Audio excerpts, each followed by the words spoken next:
주의 성령이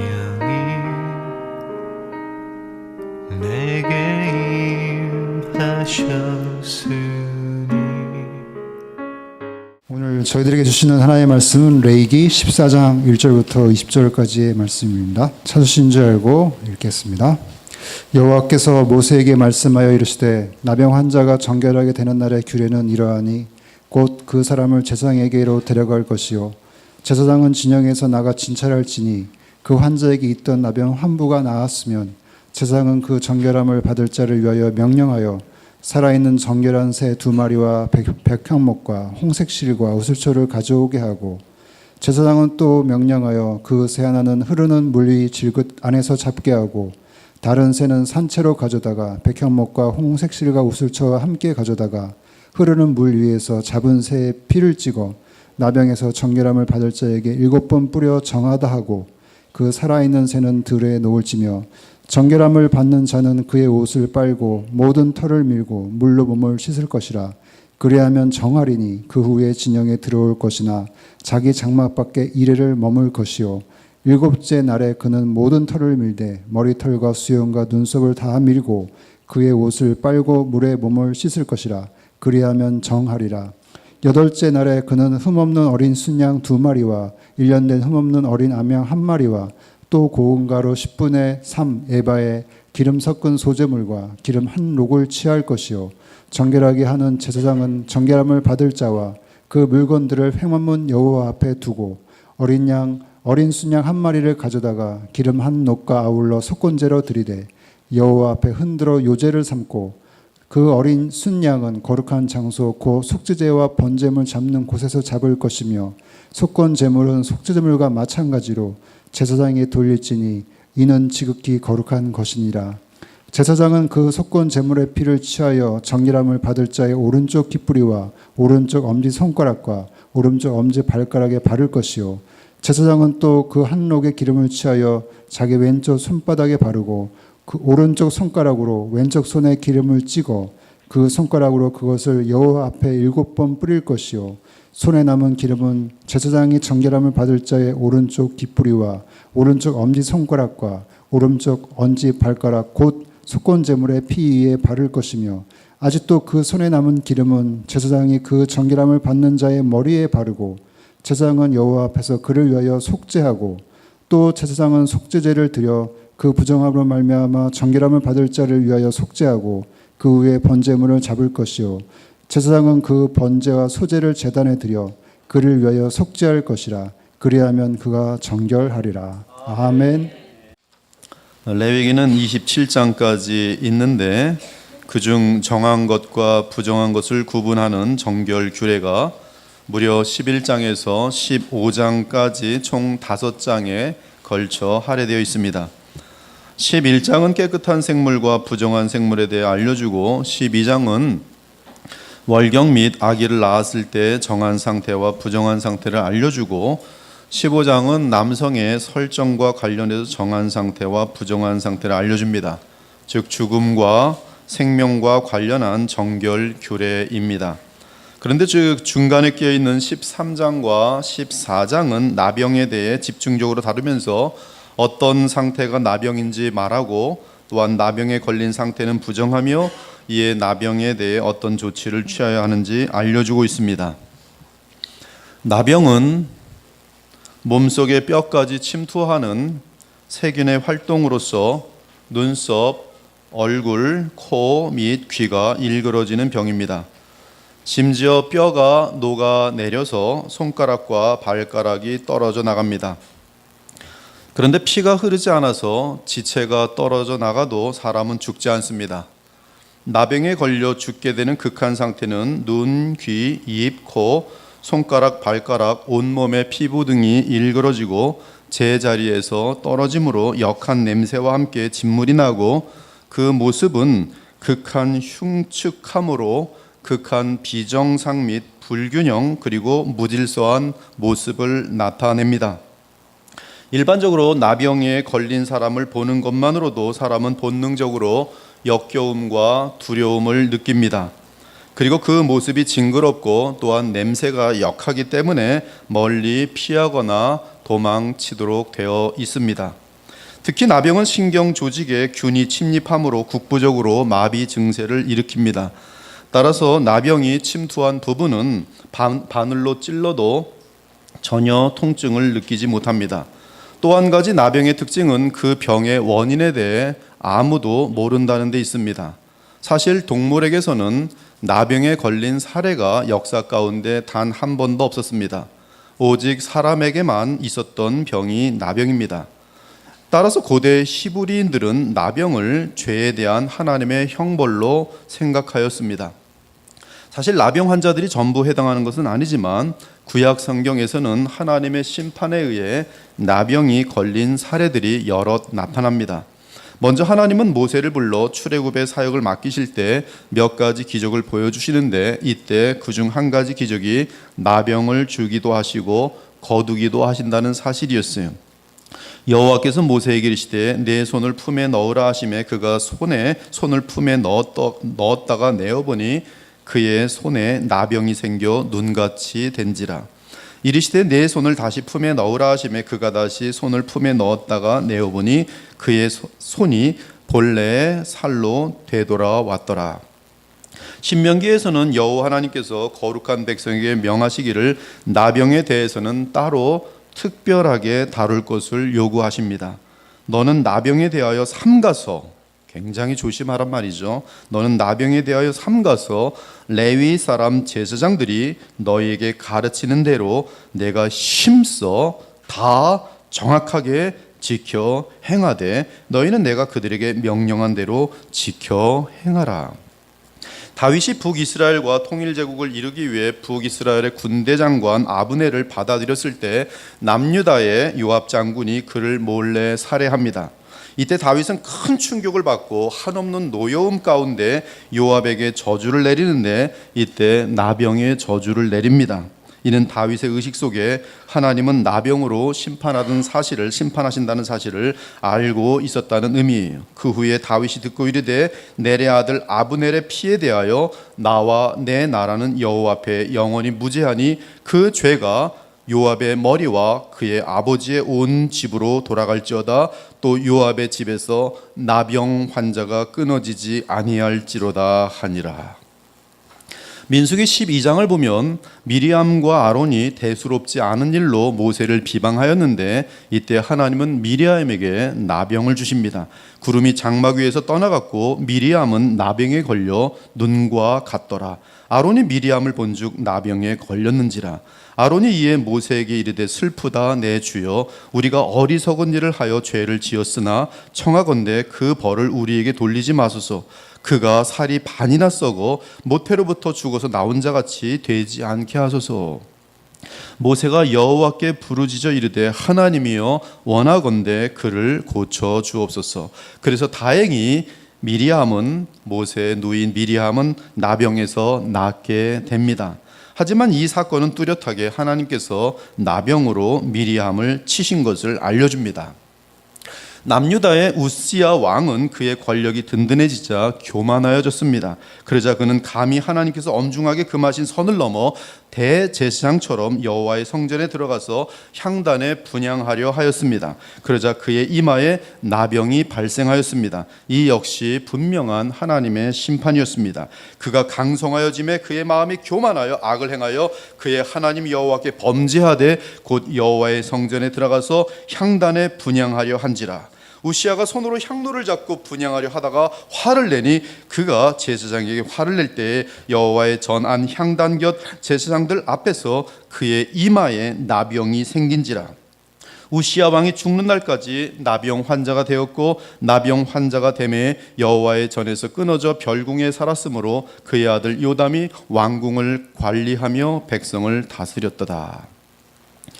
또한 아람 왕 군대 장관 나아만이 나병에 걸렸다가 엘리사의 말에 순종함으로 낫게 되었을 때 엘리사의 종 게하시가 물질에 탐욕이 생겨 엘리사를 속이고 나아만에게서 은과 옷을 받아냅니다. 하지만 곧바로 그의 사기가 들통나고 나아만에게 있었던 나병이 게하시게 건너갑니다. 이 역시 하나님의 구체적인 심판이었어요.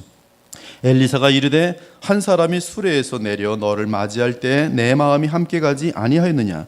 지금이 어찌 은을 받으며 옷을 받으며 감람원이나 포도원이나 양이나 소나 남종이나 여종을 받을 때이냐. 그러므로 나아만의 나병이 내게 들어 네 자손에게 미쳐 영원토록 이르려 하니 게하시가 그 앞에서 물러나오매 나병이 발하여 눈같이 되었더라. 한편 이 나병이라는 히브리어 단어는 차라아트인데 그 단어의 동사 원형은 내려치다, 매질하다라는 뜻입니다. 즉 나병이라는 원어의 단어 자체도 하나님께서 죄에 대한 심판을 내리신다는 의미를 담고 있습니다. 또한 나병은 전염성이 심했습니다. 따라서 누구든지 나병 환자와 접촉하게 되면 나병에 걸리게 되었습니다. 그러므로 나병 환자가 만진 것이나 그가 앉았던 자리 등을 사람들은 피하였고, 나병 환자는 전염성 때문에 사람들로 멀리 떨어진 진 밖에 살았습니다. 따라서 나병 환자는 특별하게 정죄되고 또한 부정하게 취급되었습니다. 나병 환자는 철저하게 격리되었고 매우 조심스럽게 오직 제사장에 의해서만 따로 관리되었습니다. 우리는 성경에서 왜 나병을 특별히 다루는지 궁금합니다. 그런데 나병에 대해서는 치료한다라는 단어를 단 한 번도 사용하지 않고 언제나 깨끗하게 한다라는 표현만 사용되어집니다. 이것은 성경이 의도적으로 표현한 것으로서 나병을 죄와 연관시키고 있다는 사실을 발견할 수 있습니다. 그렇습니다. 몸에는 나병이 걸리지만 죄는 우리의 영혼의 나병입니다. 이것은 진리입니다. 몸에는 나병이 걸리지만 죄는 여러분의 영혼에 달라붙어 있는 나병이. 그래서 신기하게도 실제로 죄와 나병은 수많은 유사점이 있습니다. 나병과 죄는 그 근원을 알 수 없다는 사실에서 서로 유사합니다. 죄를 지을수록 양심이 무디어져서 점점 더 죄에 대해 아픔을 느끼지 못하게 되는 것도 나병과 유사합니다. 또한 죄의 더러움과 냄새와 흉측함 역시 나병과 유사합니다. 우리가 성령의 역사로 말미암아 내 자신을 포함한 인간들의 부패를 보게 되면 우리는 마치 나병 환자를 보는 듯한 무서움과 징그러움과 흉측함을 느끼게 됩니다. 최근에는 이 성적인 범죄가 너무나 많은 것 같아요. 보니까 이건 흉측하고 무섭고 더럽고 이건 도대체 무슨 세상이 되어가는지 모르겠어요. 아주 이 나병 환자를 보는 것 이상으로 이 죄에 물들어 있는 사람들의 이 돌발적이고 또 숨어 있는 죄악들은 이루 말할 수가 없어요. 그래서 범행을 저지른 죄인을 피하게 되는 것이에요. 여러분 옆에 연쇄 성폭행 살인자가 있다고 합시다. 미국에서는 제 기억으로는 48명 연쇄 성폭행 살인자가 있었어요. BKT예요. 죽이는 것도 태워가지고 BKT 죽이고. 그래서 근데 그 사람이 루터교 집사였어요. 그래서 한 15년 전 사건인데요. 무서워요, 무서워. 48명을. 여러분 옆에 이 자리에 연쇄 성폭행 살인자가 있다고 합시다. 여러분은 어떻게 하십니까? 그렇습니다. 더러움을 느끼며 피하게 돼요. 무서워요. 흉측해요. 마찬가지로 우리는 선한 양심을 갖고 있을 때 온갖 종류의 죄에 대해 역겨움을 느끼며 피하게 되어 있습니다. 이 또한 죄는 하나님을 향한 반란인데 이러한 반란은 모든 면에서 무질서를 만들어냅니다. 무질서는 저주입니다. 악입니다. 그런데 나병 역시 모든 질서와 균형을 무너뜨림으로 저주와 악에 속합니다. 이에 나병에 걸린 자는 태어나지 않았더라면 하는 끝없는 안타까움을 표현합니다. 마찬가지로 죄악에 대해 인식하는 영혼은 그 죄책 때문에 내 영혼이 존재하지 않았더라면 하는 끝없는 안타까움을 표현합니다. 심한 자살 직전의 죄책감을 느끼는 사람은 굉장히 많은 것이 내가 태어나지 않았더라면 얼마나 좋았을까. 인간들이 짓는 무서운 죄악들을 보기 바랍니다. 그들의 간교한 위선을 보기 바랍니다. 우리가 만일 영원히 나병에 걸리지 않았다면 죄에 대해 구역질을 느끼며 죄의 흉측함과 무서움을 느끼게 될 것이에요. 우리는 죄로 인한 무한한 변태들과 포악과 잔인함을 체험하게 될 때 참으로 나병과는 비교조차 될 수 없는 인간 영혼의 흉측함과 더러움을, 무서움을 알게 될 것이에요. 이 시간 우리 마음속의 죄는 내 영혼의 나병이라는 사실을 인식할 수 있기를 바랍니다. 또한 모든 사람들의 영혼이 죄의 나병에 걸려 있다는 사실도 깨닫기 바랍니다. 기록된 바 의인은 없나니 하나도 없으며 깨닫는 자도 없고 하나님을 찾는 자도 없고 다 치우쳐 함께 무익하게 되고 선을 행하는 자는 없나니 하나도 없도다. 그들의 목구멍은 열린 무덤이요 그 혀로는 속임을 일삼으며 그 입술에는 독사의 독이 있고 그 입에는 저주와 악독이 가득하고 그 발은 피 흘리는데 빠른지라 파멸과 고생이 그 길에 있어 평강의 길을 알지 못하였고 그들의 눈앞에 하나님을 두려워함이 없느니라. 이에 이 세상은 99%의 나병 환자들이 1%의 정상적인 사람들을 바라보면서 그들에게 욕을 하고 저주를 하고 너희들은 비정상이라고 외칩니다.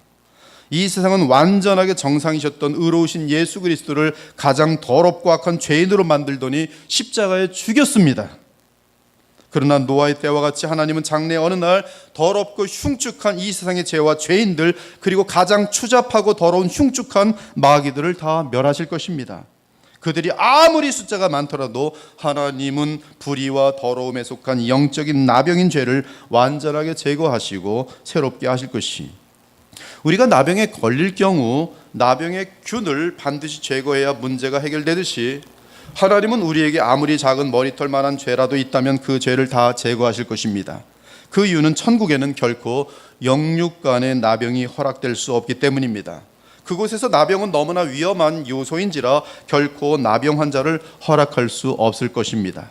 따라서 영혼의 나병에서 완치되지 못한 자들은 천국에 들어가지 못하고 반드시 멸망을 당하게 될 것입니다. 즉 천국에는 죄가 허락될 수 없다는 말씀이 지금 이 땅도 마찬가지입니다. 모든 위험과 공포와 더러움과 무질서는 전부 죄와 관련되어 있습니다. 죄는 실제적으로 내 자신과 가정과 사회를 무너뜨리는 영적인 나병 세균입니다. 따라서 죄인은 따로 구별되고 감금되어야 하는 것이, 그렇지 않으면 사회 공동체가 무너집니다. 하나님과 그리스도의 이름을 갖고 있는 교회는 더더욱 그러합니다. 지금 이 시대는 온갖 죄악이 교회의 이름으로 자행되고 있지만 그것은 죄가 이 세상에 관영하다는 표시일 뿐 실제로 참 교회는 그러할 수 없습니다. 참 교회는 언제나 죄를 가장 두려워하며 죄를 가장 많이 경계해야 돼요.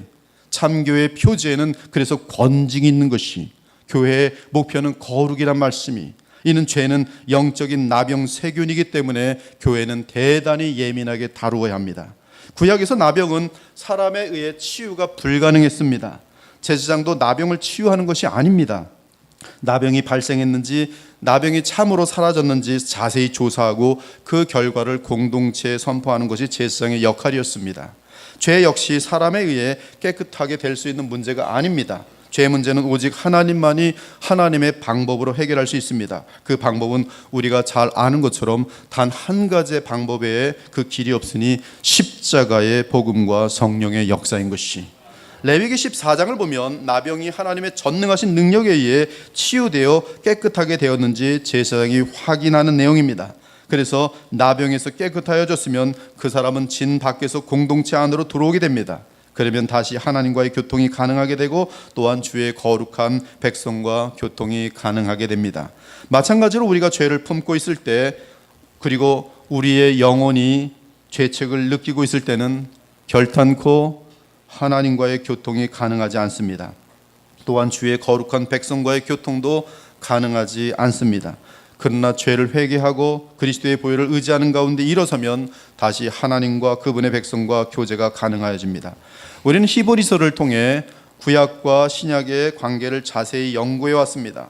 모세의 법에 따른 구약의 제사장은 단지 새 언약의 영원한 대제사장을 예표한다는 사실을 확인해 왔습니다. 레위기 13장과 14장의 제사장의 역할을 보면 그들은 나병의 치료에 대해 무능하기에 단지 조사만 할 뿐이었습니다. 마찬가지로 율법은 죄의 유무를 알려줍니다. 그러나 죄의 문제를 해결하지 못합니다. 하지만 하나님의 아들이시며 그리스도이신 예수 그리스도께서는 십자가의 구속을 이루신 이후 우리의 영원한 대제사장으로서 우리의 영혼의 나병을 얼마든지 치료하여 주십니다. 즉 우리의 죄를 얼마든지 사하여 주시고 새롭게 일어나게 하십니다. 이는 그분이 하나님이시기에 죄의 치유가 가능하신 것이, 더욱이 우리의 영원한 대제사장이신 우리 주 예수께서는 새 언약 가운데 성령을 우리에게 보내사 우리의 마음과 양심이 강하여지도록 하셨습니다. 이에 주를 의지하는 신자들은 죄의 세력과 세균을 얼마든지 이길 수 있도록 하신 것이, 사랑하는 여러분, 죄는 우리의 영혼에 침투한 영적인 나병 세균입니다. 그 세균은 모든 인류에게 들어와서 인간들로 하여금 참된 인간의 모습을 나타내지 못하게 하고 도리어 흉측하고 냄새나는 더러운 삶을 살게 만들어 놓았습니다. 이는 몇몇 사람들만 들린 나병 세균이 아닙니다. 인류 전체가 그 영혼의 죄라는 나병 세균에 전염되어 버린 것이, 따라서 실제로 우리 영혼이 영적인 나병에 걸려있기 때문에 우리는 늘 흉측하고 더러운 죄악들을 저지르고 있는 것이 예외 없이. 여기서 우리는 무엇보다 죄는 무법이라는 사실을 알아야 합니다. 무법이란 하나님이 정하신 법에 반란을 일으켰다는 뜻입니다. 따라서 죄는 하나님에 대한 노골적인 반역에 해당합니다. 이 반역이 어떻게 이 우주에 생겨나게 되었는지 우리는 알 수 없습니다. 이는 마치 나병이 어떻게 발생하였는지 알지 못하는 것 같습니다. 다만 우리가 아는 것은 인류의 죄는 나병처럼 끔찍하다는 사실입니다. 죄는 온 인류를 망쳐놓았습니다. 천국 에덴을 이 땅에서 사라지게 만든 것이 영적인 나병, 곧 죄입니다. 또한 죄는 창조주 하나님의 다스림을 거부하는 행위이기에 반드시 무질서를 가져옵니다. 죄는 어둠을 가져옵니다. 죄는 모든 것을 삼킵니다.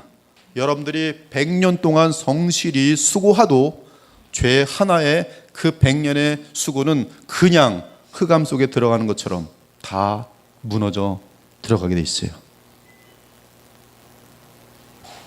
죄는 모든 것을 삼킵니다. 그리고 죄는 모든 것을 완벽하게 분리시킵니다.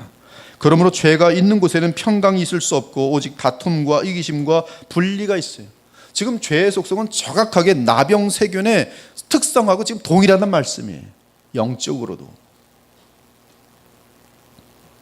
그러므로 죄가 있는 곳에는 평강이 있을 수 없고 오직 다툼과 이기심과 분리가 있습니다.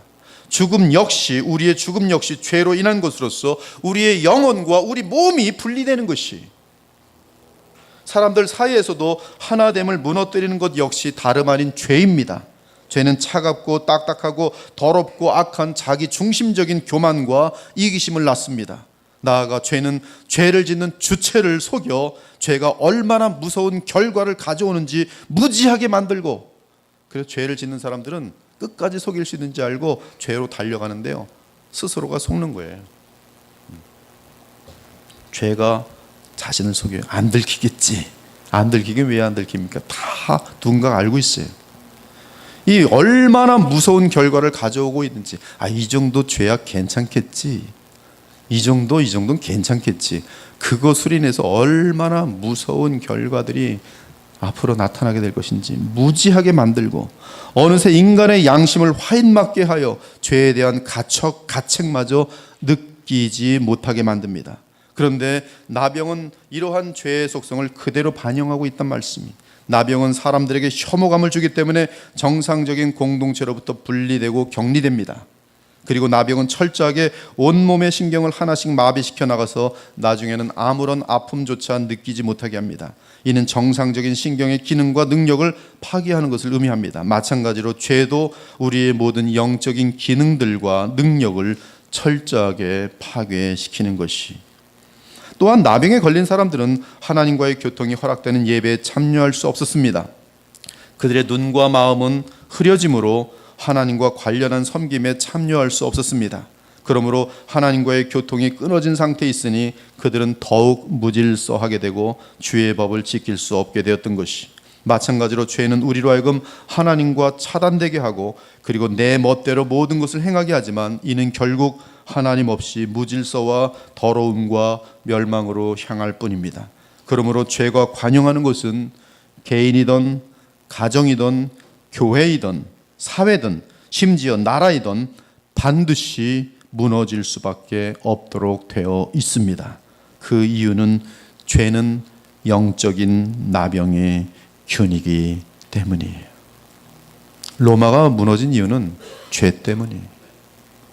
모든 인류의 역사에 모든 무너진 나라들과 무너진 공동체와 무너진 가정들은 죄 때문입니다.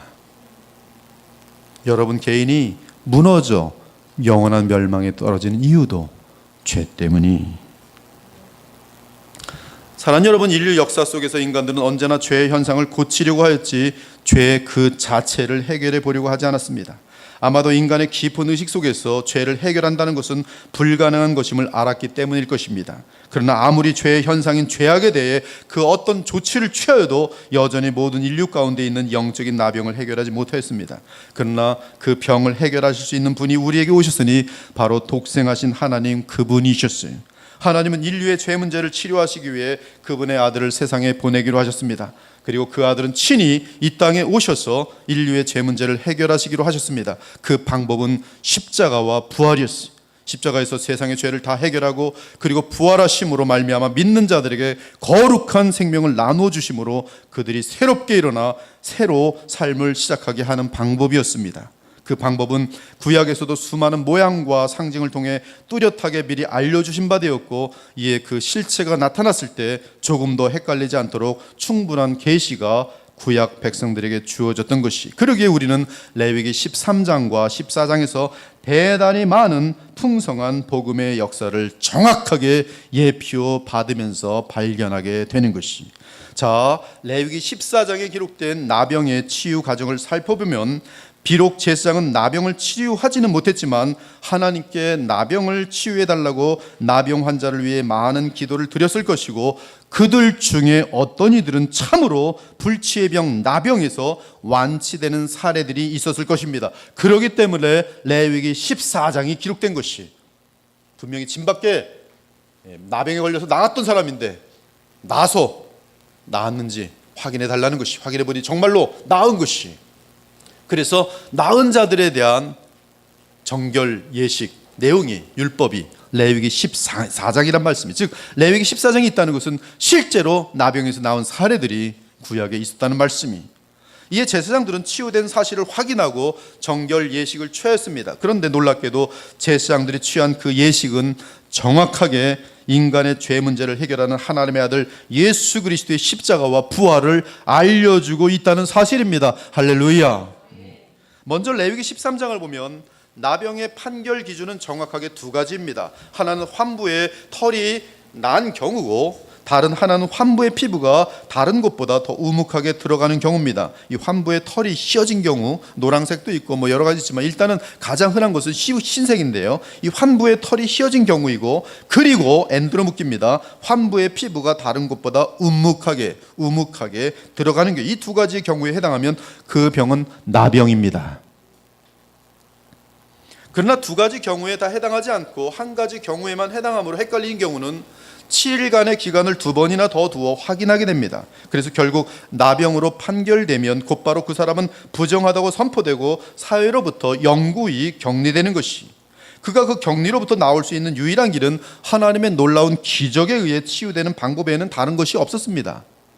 그리고 나병 환자로 판명된 사람은 흉측한 모습 가운데 어둠 속에서 나는 음침하고 흉측한 소리를 내야 합니다.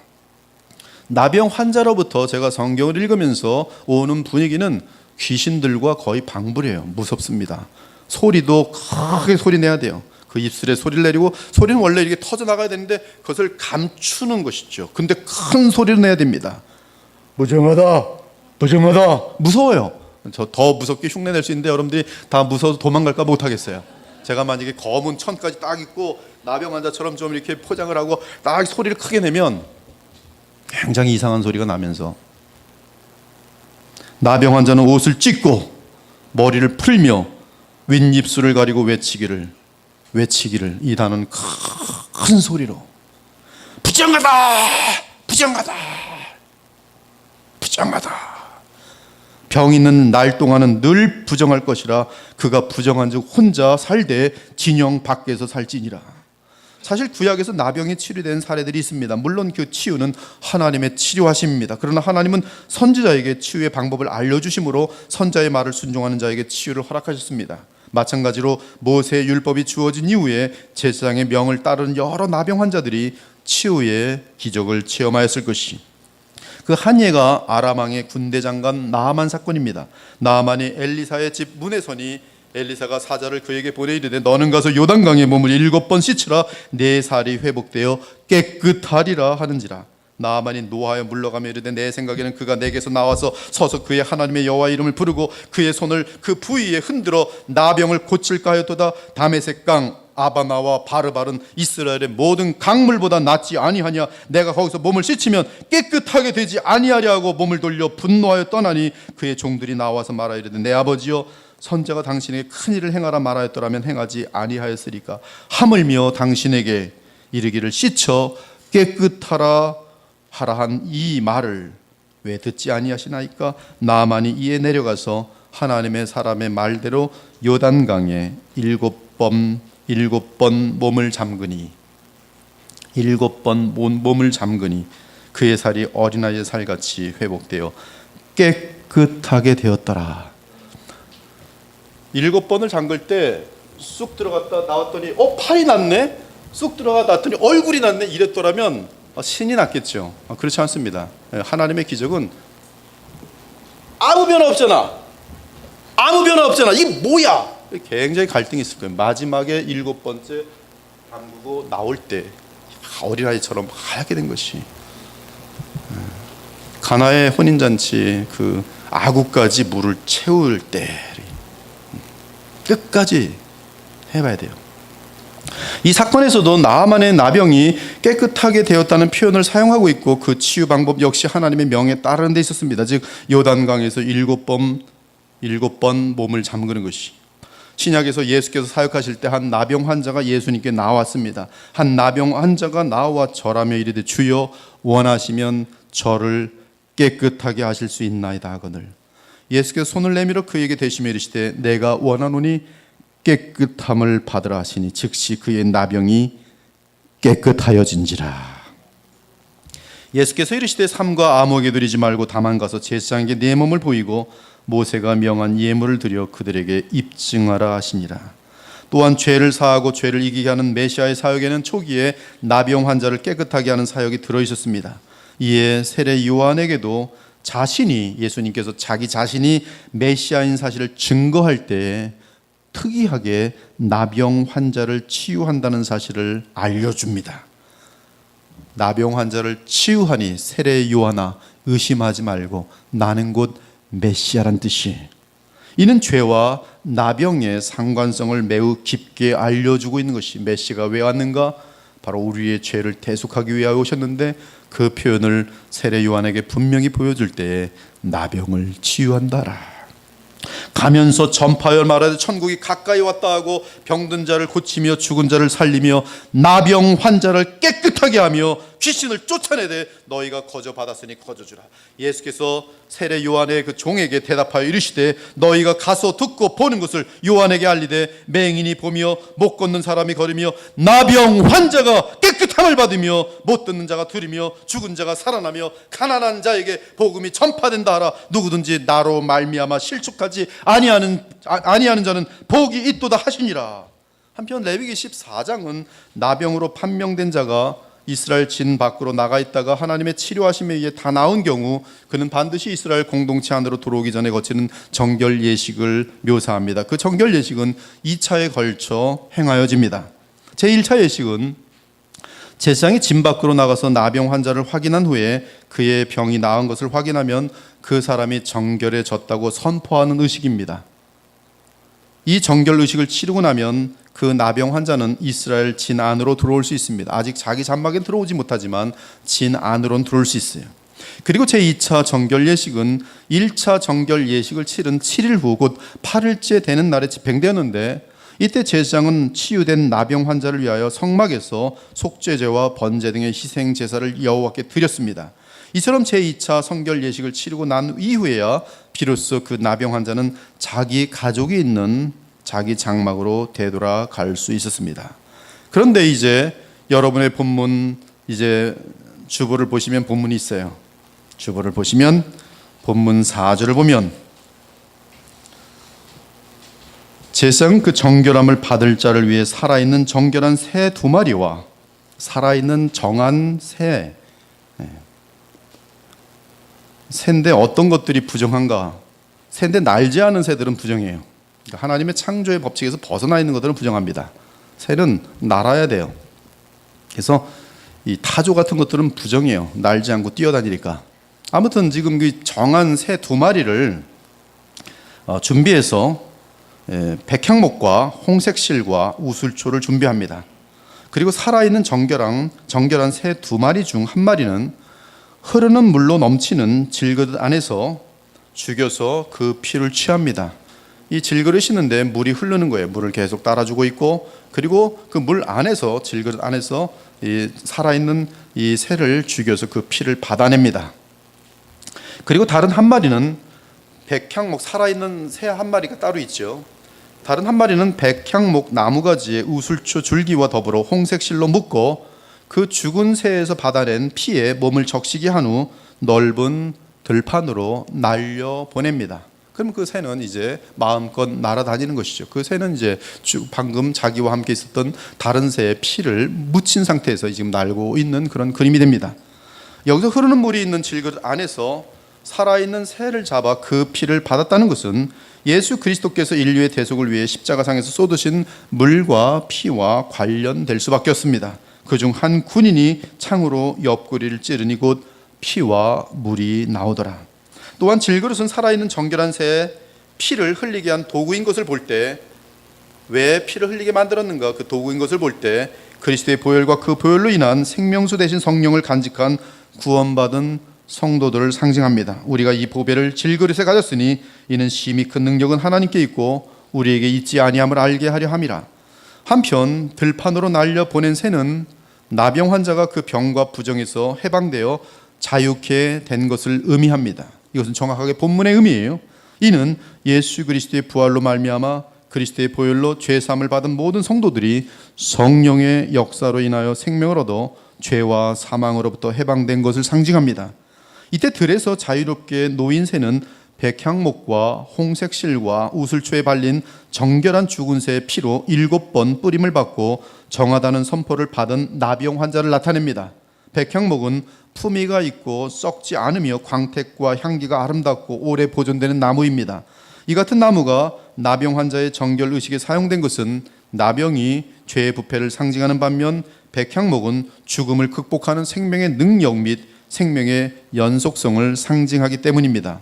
이것은 성경 전체에서 동일하게 나타내는 그런 상징성인 것이, 한편 홍색실은 새로운 피, 곧 활기찬 신선한 생명력을 의미합니다. 이는 정결한 새의 죽은 피에 의해, 즉 예수 그리스도의 보혈에 의해 신자들이 새 생명을 얻음을 상징합니다. 우슬초는 냄새가 향기로운 식물로서 나병의 악취를 해결해 줍니다. 즉 죄로 인한 더러운 냄새를 정결케 하는 효과를 나타냅니다. 따라서 다윗은 우슬초로 나를 정결하게 하소서, 내가 정하리다. 나의 죄를 씻어주소서, 내가 눈보다 희리이다 라고 노래한 것이, 지금 정결한 2마리의 새로 인한 정결 예식은 정확하게 히브리서에서 속죄일과 맞물리면서 새 언약의 체결로 이어집니다. 이에 2마리 정결한 새 대신에 여러분 속죄일에 송아지가 있고 정말 염소 2마리가 있고 아사셀 양이 있고 희생양이 있다는 거 정확하게 지금 다 연결되어 있어요. 이에 2마리 정결한 새 대신에 속죄일에는 송아지 및 염소가 사용되고 있습니다. 모세가 율법대로 모든 계명을 온 백성에 말한 후에 송아지와 염소의 피 및 물과 피, 물 다 동일하게 연결됩니다.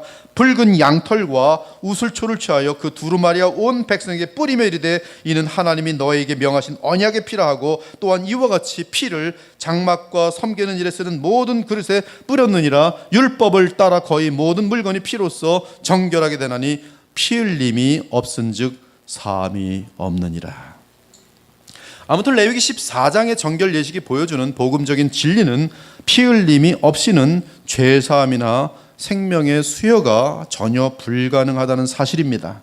그러므로 질그릇 속의 피는 나병보다 더 추악한 병에 걸려 영원히 멸망할 수밖에 없는 인류를 구원해 주시는 예수 그리스도의 십자가 및 보혈을 상징합니다. 그리고 나만 장군이 7번 요단강에서 몸을 담근 것이나 또는 죽은 새의 피를 7번 나병 환자에게 뿌린 사건은 동일하게 그리스도의 보혈의 죄사함 및 죄 씻음의 효력이 완전하다는 것을 뜻합니다. 그리고 마침내 정결한 다른 새의 피로 구원받은 산새는 나병 환자가 육신적인 고통 및 죄와 부패로부터 해방되어 완전한 자유를 누리게 됨을 의미함이며 그리스도의 보혈로 인해 죄책에서 해방된 거듭난 자녀들이 또한 부활의 권능으로 죄로부터 자유롭게 살 것을 알려주고 있는 것이, 사랑하는 여러분, 여러분들은 지금 보혈로 말미암아 그 피를 등에 묻힌 상태로 하늘을 나는 새로 지금 레위기 14장에서 비유되고 있다 이 말씀이. 그 하늘의 새처럼 어떻게 날아다니는가? 부활의 권능으로 날아다니는 거예요. 내가 그리스도와 그 부활의 권능과 그 고난의 참여함을 알고자 하여 그의 죽으심을 본받아 어떻게 해서든지 죽은 자 가운데서 부활에 이르려 하노니 내가 이미 얻었다함도 아니요 온전히 이뤘다함도 아니라 오직 내가 그리스도 예수께 잡힌 바 된 그것을 잡으려고 달려가노라. 빌립보서 3장의 내용은 의에 대한 내용이에요. 부활의 권능이 무엇인지 아십니까? 의로운 삶을 살아낼 수 있는 자유로운 생명력이 우리에게 주어진다는 말씀이에요. 그러므로 신자들이 의롭게 살지 않는 것은 가짜들입니다. 생명이 없는 것이에요. 여러분들이 예수 그리스도의 보혈로 말미암아 구원받았다면 성령의 생명이 반드시 여러분들에게 있어서 죄로부터 자유롭고 오히려 의를 행하는 거룩한 삶들이 이어지도록 되어 있어요. 그러한 자유함이에요. 무엇으로부터의 자유함인가? 죄로부터의 자유예요. 죄의 권능으로부터의 자유입니다. 자유라 그랬더니 더 죄를 짓는 사람들이 있어요. 예수 그리스도께서 나를 용서하였으니 더 죄를 짓자. 이것은 기독교 신자가 아닙니다. 하나님의 십자가를 더럽히는 자들이. 이처럼 성도들이 예수 그리스도의 보혈의 공로를 온전히 의지할 때 그리스도의 부활의 영이 성도들에게 임하게 되면서 그들은 죄와 사망의 얽매임에서 해방되어 담대히 자유롭게 하나님 앞에 나아갈 수 있게 되는 것이. 그리고 8절부터는 정결함을 확인받은 후 정결하게 되었다는 선포를 받은 나병으로부터 깨끗하여진 자들의 의무를 알려줍니다. 그들은 옷을 빨고, 이것은 지금 제사장이 하는 일이 아니라 그들이 하는 거예요. 그들은 옷을 빨고 모든 털을 밀고 물로 몸을 씻어야 합니다. 또한 7째 날 이후에도 다시 모든 털을 밀되 머리털과 수염과 눈썹을 다 밀고 그의 옷을 빨고 몸을 물에 씻어야 합니다. 그리고 8째 날에는 예수님 앞에 예배로 나아가야 합니다. 이는 새로운 결단과 함께 새 출발하는 것을 뜻합니다. 제가 아는 어떤 청년 역시 항상 삶을 정리할 때마다 머리를 깎아요. 쫙 밉니다. 새 출발하겠다는 것이죠. 그리고 또 자빠지면 또 머리를 또 깎아요. 되게 이 성경적입니다. 머리만 깎지 말고 수염도 깎고 눈썹도 미세요. 사실 눈썹 미는 청년들도 있어요. 가만 보면 죄를 되게 많이 짓고 지금 새 출발하려는 없다. 눈썹 쫙. 레위기 14장의 내용이에요. 이 10절부터 13절까지는 치료받은 환자가 얼마나 부지런히 열심히 온 맘 다해 예배에 힘써야 하는지를 알려줍니다. 깨끗함을 얻어 구원받았습니까? 그렇다면 여러분이 하실 일이 있습니다. 그것은 새로운 삶을 시작하는 것이. 이때 제사장은 그의 제사를 취하여 속건 제물의 피로 그의 오른쪽 귓뿌리와 오른쪽 엄지손가락과 오른쪽 엄지발가락에 바릅니다. 심지어 제사장은 손에 기름을 취하여 정결함을 받은 자의 오른쪽 귓뿌리와 엄지손가락과 엄지발가락에 이미 뿌려진 피 위에 바릅니다. 지금 귀, 또 그리고 이 손가락, 엄지발가락에 피가 발려져 있고요. 그 다음에 기름도 바르는 것이. 이는 우리가 주의 보혈로 나병으로부터 치유받고 나병의 세균이 제거된 후 철저하게 죄에 대해 주의하는 삶을 살 것을 의도하고 있습니다. 그러한 삶에 우리의 영원한 대제사장이신 우리 주 예수께서는 우리의 머리 위에 성령을 한량없이 부어주실 것이, 여러분들이 뜻하셔야 돼요. 뜻하셔야 됩니다. 눈썹이라도 밀란 말이에요. 보여주란 말이에요. 또 자빠졌구나. 에이, 밀어! 다 밀고 다니세요. 그렇게 뜻하시면 영원한 대제사장 우리 예수님께서 성령을 부어주신단 말씀이에요. 주의 보혈로 죄 씻음을 받았습니까? 그렇다면 죄를 멀리하고 성령으로 충만하여지기를 힘쓰란 말씀이에요. 그러나 만일 우리의 죄가 처음부터 사함받지 못하면 우리의 영혼은 죽음과 함께 마귀와 방불한 상태처럼 지독히 악해질 것입니다. 또한 우리의 육체 역시 나병이 알려주는 것처럼 하나님이 아름답게 창조하신 것과는 정반대로 가장 수치스러운 부활로 일어나게 될 것이에요. 그 수치스러운 부활은 나병의 100%의 그런 결과예요.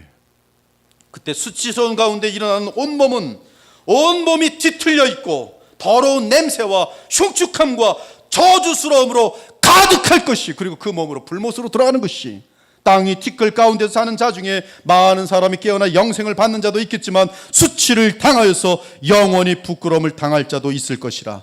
일어나긴 일어나는데 영원한 수치 가운데 어떤 수치일까 생각해 봐야겠어요. 정확하게 나병의 100%, 1000%의 결과로 다 어그러진, 눈이 여기가 있고 똥꼬가 여기 와 있고 아주 불일치의 극단적인 상황들.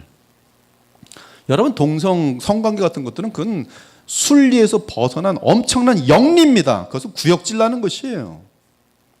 어찌 인본주의라는 이름으로 그런 것들을 아름답게 치장하는 것, 속으시면 안 돼요. 그것은 나병 중에 나병입니다. 영생을 얻어 새하늘과 새 땅에 이른 자들은 하나님께 패역한 자들의 썩은 시체와 같은 완전한 나병의 상태를 봅니다. 그 벌레가 죽지 아니하며 그 불이 꺼지지 아니하여 모든 혈육에게 가증한 그들의 비참을 보게 될 것이, 이는 그렇게 더럽고 흉측한 영원한 나병의 몸과 영혼을 갖고 몸에도 나병이요 영혼에도 나병이 들어서 불못에 떨어질 것을 알려준 것이, 그러므로 예수님께서 말씀하셨습니다. 몸은 죽여도 영혼은 능히 죽이지 못하는 자들 두려워하지 말고 오직 몸과 영혼을 능히 지옥에 멸하실 수 있는 자를 두려워하라. 사도 요한이 환상 가운데 하나님의 백보자 심판을 바라봅니다. 또 내가 보니 죽은 자들이 큰 자나 작은 자나 그 보좌 앞에 서 있는데 책들이 펴 있고 또 다른 책이 펴졌으니 곧 생명책이라. 죽은 자들이 자기 행위를 따라 책들에 기록된 대로 심판을 받으니 바다가 그 가운데서 죽은 자들을 내주고 또 사망과 음부도 그 가운데서 죽은 자들을 내주매 각 사람이 자기의 행위대로 심판을 받고 사망과 음부도 불못에 던져진 이곳은 둘째 사망 곧 불못이라. 누구든지 생명책에 기록되지 못한 자는 불못에 던져지더라. 사랑 여러분, 죄를 멀리하기 바랍니다. 영혼의 부패는 몸의 부패와 무관하지 않다는 사실을 기억하기 바랍니다. 죄는 나병처럼 흉측하고 파괴적이며 전염성이 강하기 때문에 우리는 죄가 노출된 자들을 대단히 조심스럽게 대하여야 합니다. 함부로 이 죄에 녹슬어 있는 사람들 함부로 여러분들 대한 사랑의 힘으로 사랑해야지, 함부로 다루지 마세요. 여러분들이 그들에게 죄가 오히려 전염됩니다. 뭐 이단들 내가 만나서 되겠지, 그러면서 이단에 빠져 들어가는 거예요.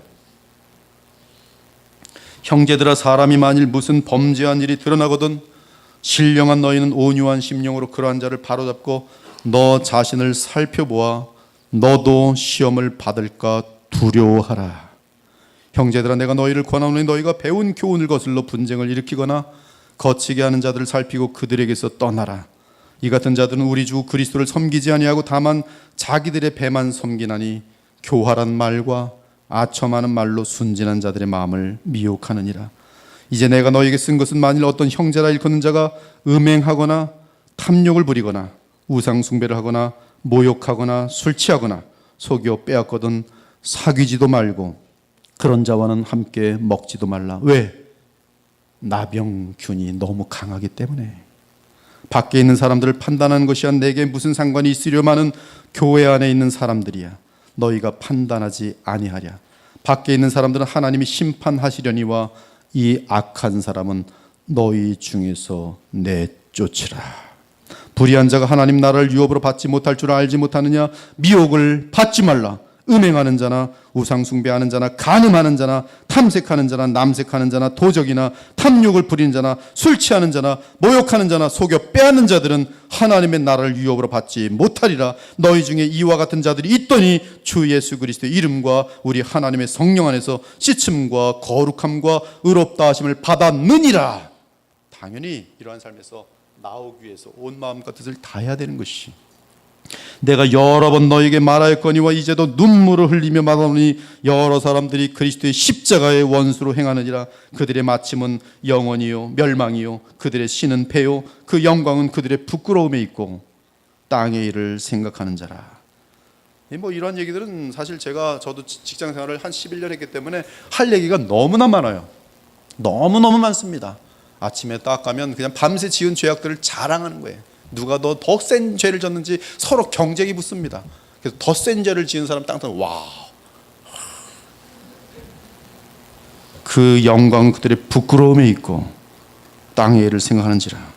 심지어 영혼의 지독한 부패는 우리의 몸을 창조의 순리가 아닌 영리로 쓰는 지금까지 이르게 될 것이요 바로 동성 성관계. 이 때문에 하나님께서 그들을 부끄러운 욕심에 내버려 두셨으니 곧 그들의 여자들도 순리대로 쓸 것을 바꾸어 영리로 쓰며 그와 같이 남자들도 순리대로 여자 쓰기를 버리고 서로 향하여 음욕이 풀릴 듯하며 남자가 남자와 더불어 부끄러운 일을 행하여 그들의 그릇 때문에 상당한 보응을 그들 자신이 받았느니라. 사랑하는 여러분, 우리의 삶에서 온갖 종류의 죄를 끊으려면 무엇보다 우리 마음 안에 있는 우상을 버리셔야 돼요. 여러분이 그리스도 예수님보다 하나님보다 더 사랑하는 것, 그것이 바로 여러분의 우상입니다. 자녀들아, 너희 자신을 지켜 우상에게서 멀리하라. 이 시간 나는 영혼의 나병 환자라고 인정하고 영혼의 치료자이신 우리의 영원한 대제사장인 주 예수 그리스도께 나아가 깨끗하게 해 주시기를 기도하기 바랍니다. 그러면 자비가 많으신 우리 주 예수님은 그분의 보혈과 생수의 성령으로 우리를 용서하시고 깨끗하게 하여 주실 것이, 말씀을 가까이 하고 기도 생활에 힘쓰므로 성령의 도우심을 얻기 바랍니다. 저를 쫓아해보죠. 성령은 영적인 나병의 균을 순식간에 몰아내시는 능력을 나타내신다. 여러분이 성령 충만하면 여러분에게는 이 영적인 나병의 균이 꿈틀도 못해요. 우리 안에 이 나병균이 전혀 활동하지 못할 것입니다. 이는 성령을 보내시는 우리 주 예수 그리스도는 영혼의 질병을 고치시는 위대한 의사이시기 때문이에요. 사랑하는 여러분, 주께서 우리를 용서하신 것은 다시는 죄를 짓지 않도록 하기 위함입니다. 만일 다시 죄를 지으면 우리는 나병 환자로 판명되어 또다시 하나님으로부터 격리되고 참된 공동체로부터 격리될 것이, 물론 회개를 통해 우리의 영원한 대제사장의 물과 피를 힘입어 또다시 주 앞에 담대히 나올 수 있습니다. 하지만 이것을 장난처럼 여겨서 대수롭지 않게 여기고 주의 보혈과 성령의 역사를 악용한다면, 그래서 죄를 짓고 하나님 죄송, 또 가서 죄를 짓고 하나님 죄송, 장난합니까? 악용한다면 그는 더 이상 죄사함과 죄를 이기는 정결의 능력을 맛보지 못하게 될 것이, 그러므로 온 마음을 다해 진심으로 결단하기 바랍니다. 교만을 제거하고 과거의 더러운 행실을 끊기 바랍니다. 죄와 연결되어 있던 더러운 취미 생활을 빨리 신속히 던져버리기 바랍니다. 피를 흘리기까지 죄와 싸우겠노라고 다짐하고 그 다짐을 주께서 성령의 권능으로 붙들어 주실 것을 계속 기도하기 바랍니다. 그러한 진심을 보일 때 하나님께서 더욱 은혜를 베푸실 것이며 주의 공동체는 그러한 지체에게 무한한 위로와 힘이 되어 주실 것이, 그러므로 너희는 죄가 너희 죽을 몸을 지배하지 못하게 하여 몸의 사욕에 순종하지 말고, 또한 너희 지체를 불의의 무기로 죄에게 내주지 말고 오직 너희 자신을 죽은 자 가운데서 다시 살아난 자와 같이 하나님께 드리며 너희 지체를 의의 무기로 하나님께 드리라. 죄가 너희를 주장하지 못하리니 이는 너희가 법 아래 있지 아니하고 은혜 아래에 있음이라. 너희 육신이 연약함으로 내가 사람의 예대로 말하노니 전에 너희가 너희 지체를 부정과 불법에 내주어 불법에 이른 것 같이 이제는 너희 지체를 의에게 종으로 내주어 거룩함에 이르라. 그러나 이제는 너희가 죄로부터 해방되고 하나님께 종이 되어 거룩함에 이르는 열매를 맺었으니 그 마지막은 영생이라. 우리의 남은 삶이 철저하게 복음의 능력으로 말미암아 영혼의 나병인 죄를 이기고 주 앞에 아름답고 영광스럽게 거룩하게 서게 되기를 우리 주 예수 그리스도의 이름으로 축원합니다. 아멘. 주 하나님 감사합니다.